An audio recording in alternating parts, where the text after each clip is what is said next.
It's your boy Zay-P, Zay-P the I am. I am that I am, as you are that you are, for we are all that we are.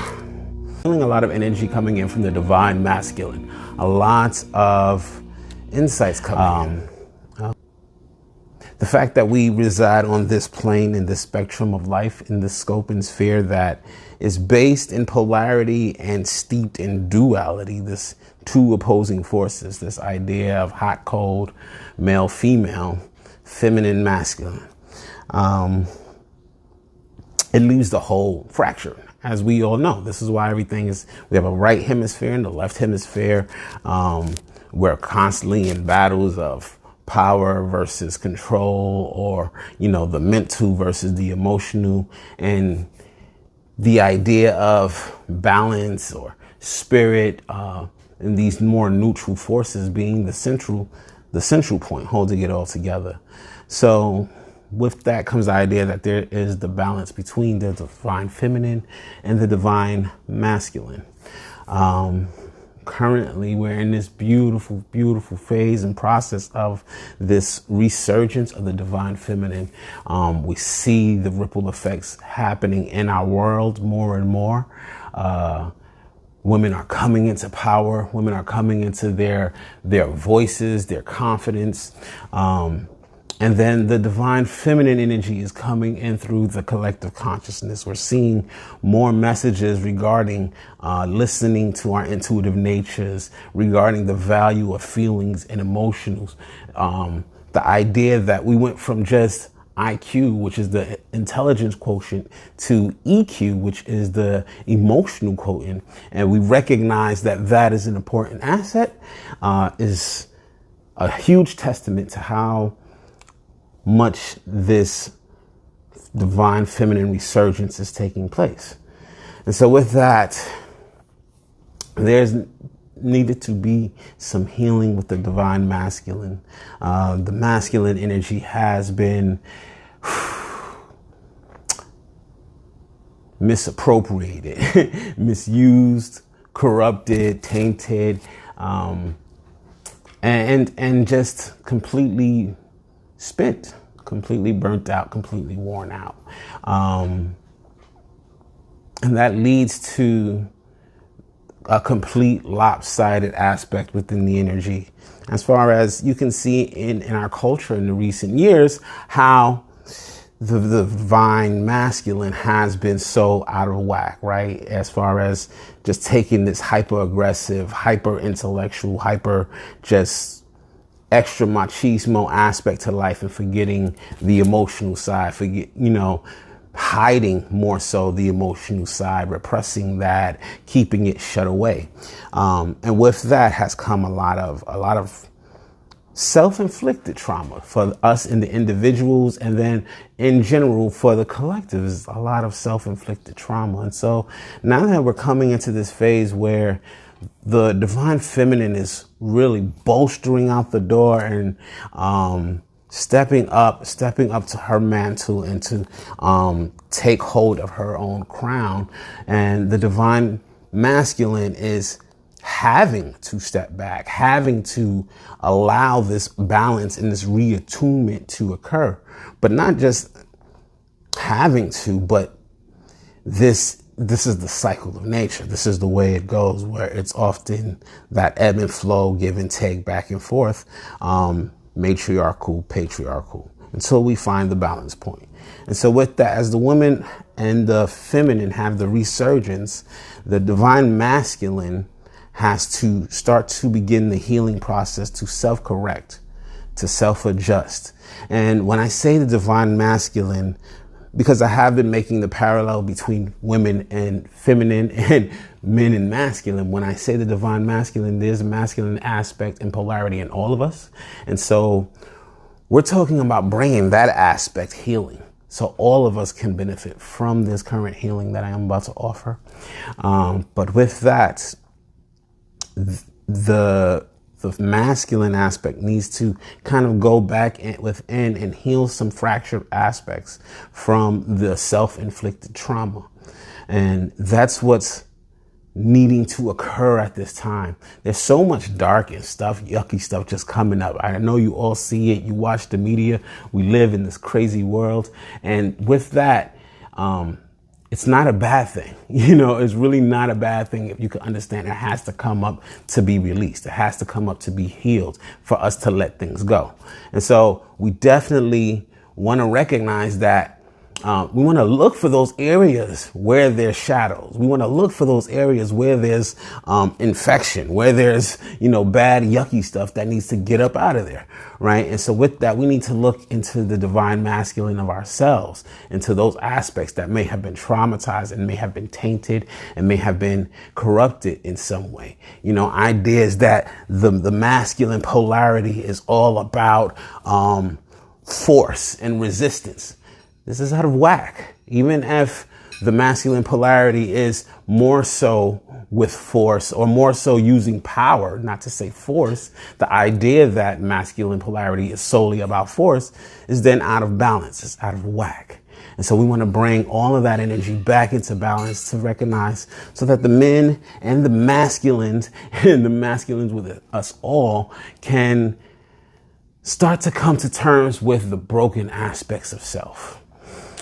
Now, this is why I have been making the comparisons with the men, because for men, particularly as far as the physical incarnations of masculine energy on this plane, so to speak, as far as humans go, at least, as far as men, our toxicity has put us in a position to really be cut off. We are very cut off from ourselves.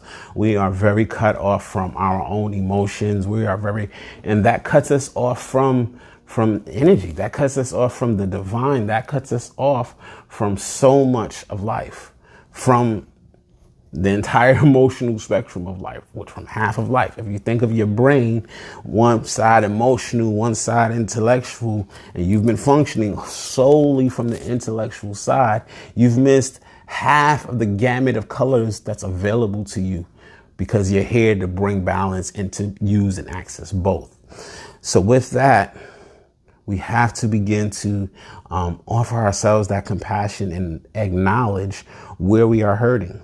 Because the big message that's been coming through for me with regards to the divine masculine and to men across the board. So ladies, you're in here, share this out. Make sure your fellas are watching this.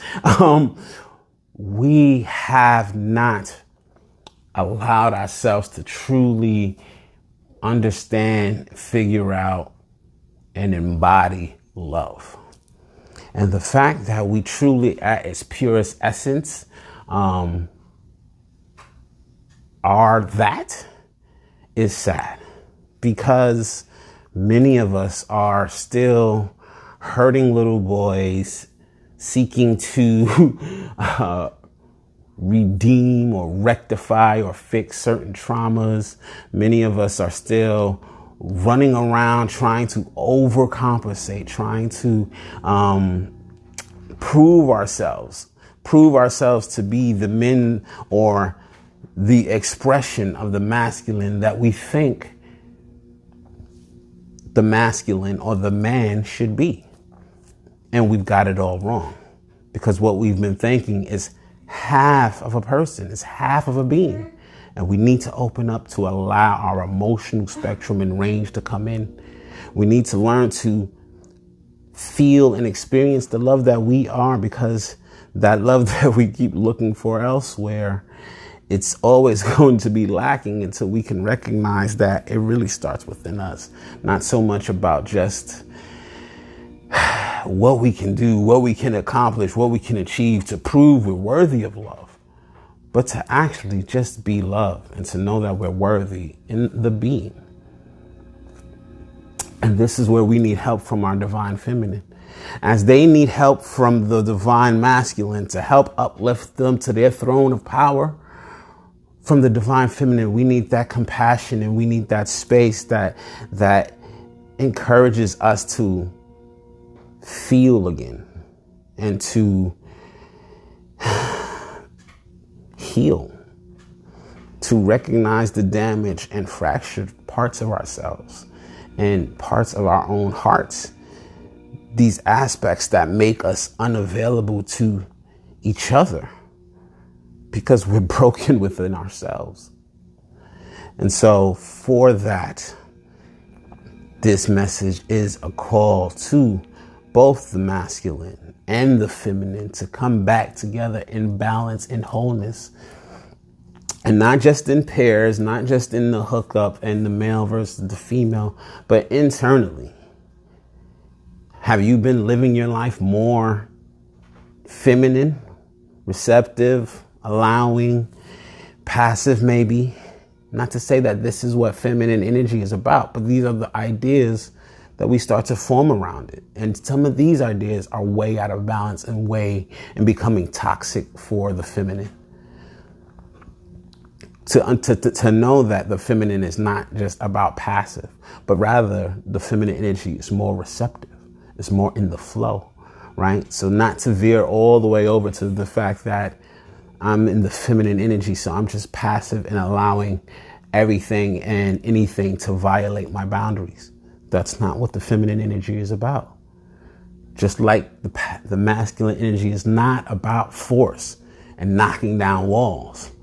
Although it is about harnessing power, true power, and that true power comes from the divine spark within, that knowing and trusting in source within, and the guidance and intelligence that comes forth, that leads us on our path, or should lead us if we were not so cut off and fractured from ourselves. And so with that, I'm going to take a couple of breaths. I am going to offer a little bit of a light language attunement and healing. Again, please share this out if you have not already. I thank you for your time and listening to my message.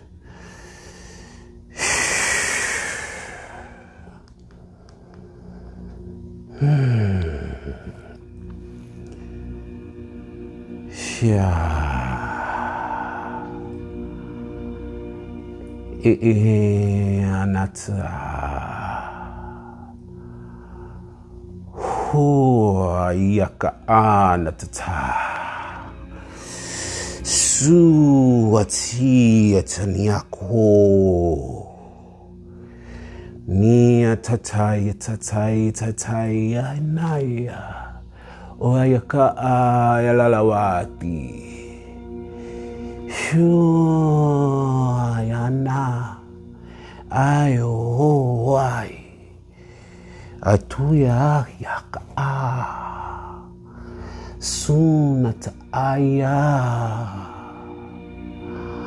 The masculine needs to come back to its feminine aspects. It is time to return back to the cradled and the nestled egg of the heart, of the emotional energy, to return to the intuitive guidance of one's own unique expression. Oh, niatata walaya unawai. Feel your heart. Care about what you care about. It matters. You matter. Alaya tatako. Oh, you do not have to force to prove oneself worthy. Halai. You are worthy. You are the light. Oh, niakai tatawai ana. That right is your birthright. It is part of your divine aspect, your DNA blueprint, whatever you'd like to call it. It is you. Therefore, it needs never to be proven worthy. Allow yourself to care enough about you that you feel into your heart space. You allow the emotional spectrum to influence the mind, influence what you've already become accustomed to. Naka oh hai atata su